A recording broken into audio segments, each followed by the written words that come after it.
성도를 징계하시는 목적, 성도를 징계하시는 목적이라는 제목으로 말씀 전하겠습니다.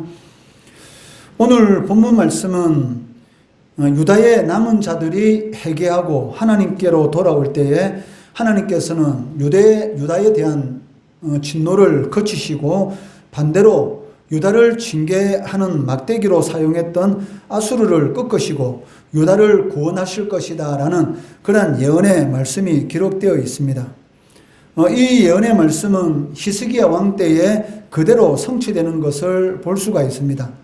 히스기야 14년 때인 기원전 701년에 아수르 왕 사네립은 수십만 대군을 이끌고 유다를 침공해서 유다 온 땅을 초토화시킵니다. 그리고 마지막 남은 예루살렘 성을 포위하게 되는데 그때 히스기야 왕을 비롯해서 유다의 남은 자들이 하나님 앞에 엎드려서 회개하고 오직 하나님만을 의지하기 시작했던 것입니다. 그때 하나님께서는 유다를 향한 진노를 거치시고 천사를 보내어서 예루살렘을 포위하고 있던 아수르 군대 18만 5천 명을 죽이시는 것을 볼 수가 있습니다. 이 일로 인해서 아수르 왕 사네립은 남은 군대를 이끌고 황급히 이 본국으로 돌아가게 되는데 그 땅에서 자신의 아들에 의해서 살해를 당하게 되었던 것이죠. 이러한 내용에 대해서 열왕기하 19장 35절에서 37절 말씀에 잘 기록되어 있습니다. 이 밤에 여호와의 사자가 나와서 아수르 진영에서 군사 18만 5천 명을 친지라. 아침에 일찍이 일어나 보니 다 송장이 되었더라. 아수르 왕 사네립이 떠나 돌아가서 니느웨에 거주하더니 그가 그의 신 니슬록의 신전에서 경배할 때에 아드람 멜렉과 사레셀이 그를 칼로 쳐 죽이고 아라라 땅으로 그들이 도망하며 그 아들 에살핫돈이 대신하여 왕이 되니라 라고 기록되어 있습니다. 여기 아드람 멜렉과 사르셀은 바로 이 사네립의 아들들입니다. 즉 그 아들들에 의해서 죽임을 당하는 그런 인생의 비참한 이런 결말을 맺는 것을 볼 수가 있습니다. 이러한 사건들을 통해서 우리가 하나 깨달을 수 있는 것은 그 하나님의 백성들이 죄로 말미암아 하나님의 징계를 받고 그 절망적인 그런 상황 가운데 떨어질 수도 있지만 하나님께서는 반드시 그 절망적인 상황 가운데 죄를 회개하고 돌이키기만 하면 용서해 주시고 구원의 은총을 베풀어 주신다는 것입니다. 하나님께서 하나님의 백성들에게 징계를 행하시는 그 이유가 무엇이겠습니까? 그 멸망시키는 것이 목적이 아니죠.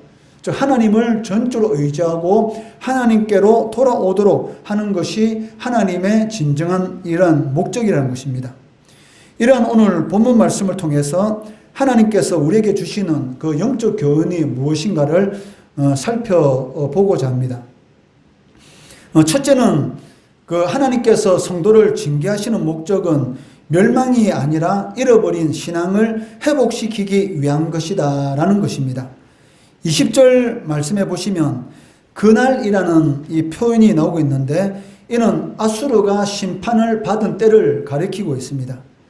그리고 이스라엘의 남은 자와 야곱 족속의 피난한 자들이다 라는 이 말씀이 이어서 20절 말씀에 기록되어 있는데 이 말의 의미는 그 아수르의 침공 속에서도 살아남게 된 유다 백성들을 의미하고 있다는 것입니다.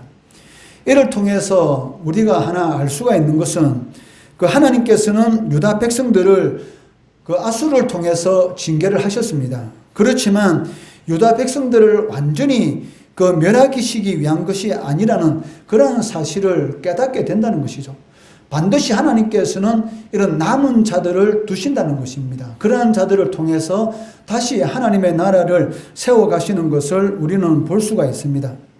그리고 이어서 하나님께서 왜 하나님의 백성인 유다 백성들을 징계하시는가, 그 이유가 무엇인가에 대해서 설명하고 있는데 그것은 하나님의 백성들로 하여금 하나님을 진실하게 의지하도록 그리고 능하신 하나님께로 돌아오도록 하기 위한 그런 목적으로서 하나님께서는 하나님의 백성들에게 징계를 행하신다라고 기록하고 있다는 것이죠. 21절, 22절 말씀해 보시면 그날에 이스라엘의 남은 자와 야곱 족속의 피난한 자들이 다시는 자기를 친 자를 의지하지 아니하고 이스라엘의 거룩하신 이 여호와를 진실하게 의지하리니 남은 자 곧 야곱의 남은 자가 능하신 하나님께로 돌아올 것이라 라고 말씀하고 있습니다. 이처럼 하나님께서는 이런 목적을 가지고, 즉 하나님을 전적으로 의지하도록, 그리고 하나님께로 돌아오도록 하기 위한 이런 목적을 가지고 하나님의 백성들을 징계하신다라고 말씀하고 계시다는 것입니다. 그렇기 때문에 하나님의 징계하시는 목적은 징계 그 자체가 아니라 회복입니다. 그렇기 때문에 혹 우리의 삶 가운데서 우리가 생각지 못했던 그러한 고통과 어려운 일들이 있다 할지라도 하나님의 섭리 안에서 나에게 좋은 것을 주기 위한 것이다 라는 것을 믿고 어떤 상황 가운데 있을지라도 원망하고 불평하면 안 된다는 것입니다. 절대로 하나님께로부터 나오는 일들에 대해서 원망하고 불평하면 안 된다는 것이죠. 이스라엘 백성들이 광야 40년의 삶 가운데 출애굽 1세대들이 광야에서 다 죽었습니다. 그 이유가 무엇입니까? 조금 어려운 일이 있다고 하나님에 대해서 원망하고 불평하였기 때문에 결국은 이 가나안 땅에 들어가지 못하고 광야에서 죽임을 당했다는 것입니다. 마찬가지로 우리의 삶 가운데 이 세상에 있는 모든 것들은 하나님으로부터 오는 것이고 하나님이 허락하지 않으면 그러한 일들이 일어날 수가 없습니다. 그렇다면 만약에 나의 삶 가운데서 내가 원하지 않는 그런 일들이 일어났다고 해서 원망한다면 그것은 바로 하나님을 원망하는 것이죠. 그리고 하나님께 원망하고 불평하는 사람들에게 하나님의 은혜가 있다라는 것은 거의 불가능하다는 것입니다. 그렇기 때문에 어떤 상황 가운데 있을지라도 원망과 불평하기보다는 범사에 감사라는 이 하나님 말씀대로 모든 일에 감사하는 것이 바로 성도들의 해야 할 마땅한 도리다라고 할 수가 있을 것입니다. 네, 둘째는 하나님께서 내리시는 징계의 기한은 우리가 그 징계를 어떻게 받아들이느냐에 따라서 결정된다는 것입니다. 25절 말씀해 보시면 내가 오래지 아니하여 내게는 분을 거치고 라고 말씀하고 있습니다. 즉 하나님께서 지금 유다 백성들에게 진노하고 계시는데 이 진노가 오래 가지 않을 것이다 라고 말씀하고 계시다는 것입니다. 즉 빠른 시일 내에 하나님께서 다시 회복시킬 것임을 말씀하고 계시다는 것이죠. 이 말씀은 아수르의 침공으로 인해서 고통 가운데 있는 유다 백성들에게 매우 큰 위로와 아마 소망이 되었을 것입니다. 그렇다면 하나님께서 자기 백성들에 대한 진노를 거치는 때가 언제쯤일까? 이것은 우리가 알 수가 없다는 것이죠. 왜냐하면 그 진노의 기간이 거치는 것은 전적으로 하나님의 뜻에 달린 것이기 때문에 우리는 그 기간에 대해서는 알 수가 없습니다. 경우에 따라서 그 기간이 몇 날이 될 수가 있고 어떤 경우에는 수십 년이 될 수가 있다는 것이죠. 본문에 나오는 유다 백성들 아수르로 인한 이러한 고통은 그 1년이 넘지 않았습니다. 그렇지만 바벨론에 의해서 예루살렘 성이 불타게 되고 이스라엘 백성들이 바벨론 끌려가게 되는데 그때는 무려 70년 동안 이 징계를 받는 것을 이렇게 보게 되는 것이죠. 이처럼 하나님께서 하나님의 백성들에게 징계하시는 그 기간이 얼마나 될지 인간은 도저히 알 수가 없다는 것입니다. 사실 하나님께서 원하시는 것은 무엇일까요? 자기 백성들에 대한 징계의 기간을 최소한으로 하고 싶은 것이 아마 하나님 아버지의 마음이실 것입니다. 그렇다면 그 징계의 기간을 어떻게 하는 것이 최소한으로 할 수 있을까? 이 부분에 대해서 우리가 한번 생각해 볼 필요가 있다는 것이죠. 그것은 징계를 받는 우리의 마음의 상태에 달려 있다는 것입니다. 징계를 받게 되었을 때에 하나님 앞에 죄를 신속히 회개하고 자신을 정결케 한다면 하나님의 징계는 그 순간으로 거치게 될 것입니다. 그렇지만 징계를 받고도 죄를 회개하지 않고 계속적으로 죄악 가운데 머물러 있게 된다면 그 하나님의 그 징계 기간은 길어질 수밖에 없다는 것이죠. 하나님은 하나님의 백성들이 순수하게 될 때까지 계속해서 연단에 불러서 정화시키는 것을 볼 수가 있습니다. 우리가 어떤 금속에서 불순물을 제거할 때에 불순물이 많은 금속 같은 경우는 시간이 오래 걸립니다. 불순물이 작은 금속 같은 경우는 그 금속을 이렇게 정하는데 그 시간이 짧게 된다는 것이죠. 마찬가지로 우리가 어떤 고통과 환난 가운데 있을 때에 우리가 하나님 앞에 죄를 깨닫고 회개하게 되면 바로 그 순간 하나님께서 회복시켜 주시는 그런 역사를 일으킨다는 것이죠. 이것은 우리가 다윗을 보더라도 알 수 있지 않습니까? 다윗의 위대함이 무엇입니까? 자신이 잘못했을 때에 그것을 깨닫고 바로 하나님 앞에 회개할 수 있는 것. 이 바세바 사건을 통해서 우리가 잘 알 수가 있지 않습니까? 자신의 부하인 우리야 아내 이 바세바를 범하고 난 이후에 나단 선지자가 너가 잘못했었다라고 지적할 때에 왕이지만 그 선지자의 그 말에 바로 무릎 꿇고 회개하고 용서를 비는 그러한 모습들이 바로 다윗의 위대한 모습이다라고 할 수가 있다는 것이죠. 마찬가지로 우리도 하나님 앞에 어떤 죄를 지을 수가 있습니다. 그때의 중요한 것은 그 죄를 속히 회개하고 돌이키는 것입니다. 그러면 하나님의 이 진노에서 다시 회복되는 그런 은혜가 우리의 삶 가운데 일어나게 된다는 것입니다. 그런데도 불구하고 끝까지 이 고집 부리는 사람들이 있다는 것입니다.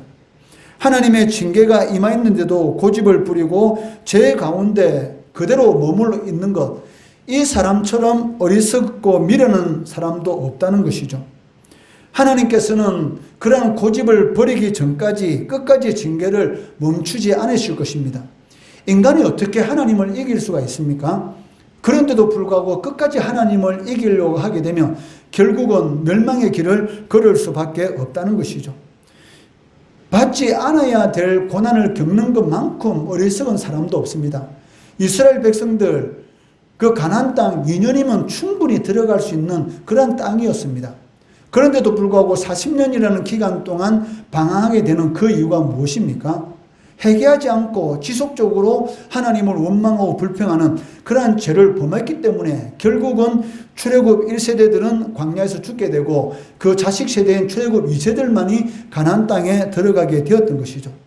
그런데 이 자식 세대도 가나안 땅에 들어가서 하나님의 말씀대로 살지 않음으로 인해서 아수르에 의해서 고통받고 바벨론에서는 무려 70년 동안이나 포로 생활을 당하는 그런 고통을 겪게 되었던 것입니다.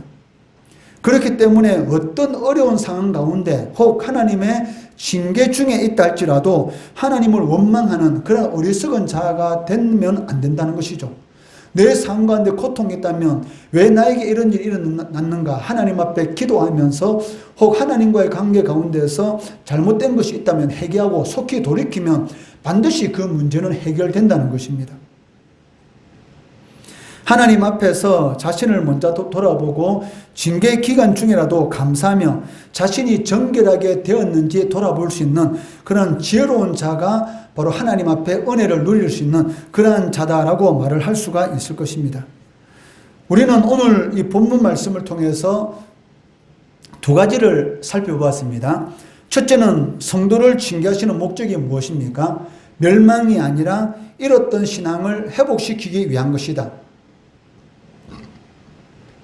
다르게 말한다면 복 주시기 위해서 하나님께서 성도들에게 징계를 행할 때가 있다는 것이죠. 만약에 그 사람이 하나님의 자녀가 아니라면 하나님께서는 징계를 하지 않습니다. 그냥 가만히 내버려 두면 당연히 멸망의 길, 망할 길을 찾아가기 때문입니다. 그런데 사생자가 아니기 때문에 하나님의 자녀이기 때문에 잘못했을 때는 또 어떤 하나님의 뜻 가운데서 고난이 임할 수도 있다는 것이죠. 그렇기 때문에 어떤 상황 가운데 있을지라도 하나님 앞에 감사하고 혹 하나님 앞에 잘못된 것으로 인해서 고난을 받는다면 회개하고 돌이키면 우리의 신앙을 회복시켜 주시고 은혜를 베풀어 주신다는 것입니다. 두 번째는 하나님께서 내리시는 징계의 기한은 우리가 그 징계를 어떻게 받아들이냐에 따라서 그 기한이 달라진다는 것이죠. 자녀들을 키우다 보면 이 눈치 빠른 자녀들이 있지 않습니까? 부모님이 화가 났다 싶으면 재빨리 눈치를 보고 그 앞에서 재롱을 피우죠. 그러면은 그 화가 난 그 부모가 어떻게 하겠습니까? 그 자녀가 잘못했다 해가지고 매를 들겠습니까? 그 재롱을 보고 어떻게 해요? 거기 화가 생겼던 그런 마음들이 다 풀어지게 된다는 것이죠. 마찬가지입니다. 우리가 어떤 징계 중에 있다 할 때에 그 잘못에 대해서 속히 회개하고 또 그 일조차도 하나님 앞에 감사하면 하나님께서는 그것을 보시고 너무나 기뻐하시는 것이죠. 그리고 다시 은혜를 베풀어 주셔서 하나님의 자녀들이 누릴 수 있는 그런 복을 주신다는 것입니다. 오늘 살펴준 이 두 가지 이 말씀 꼭 명심하시고 하나님께서 징계 주시는 것은 회복을 위해서다. 그리고 어떤 상황 가운데 있을지라도 하나님 앞에 감사하는 그러한 성도가 되어야 되겠다 라는 마음을 가지고 삶 가운데 하나님의 은혜를 충만히 누리는 우리 성도 되시기를 주의 이름으로 축원합니다. 기도하겠습니다.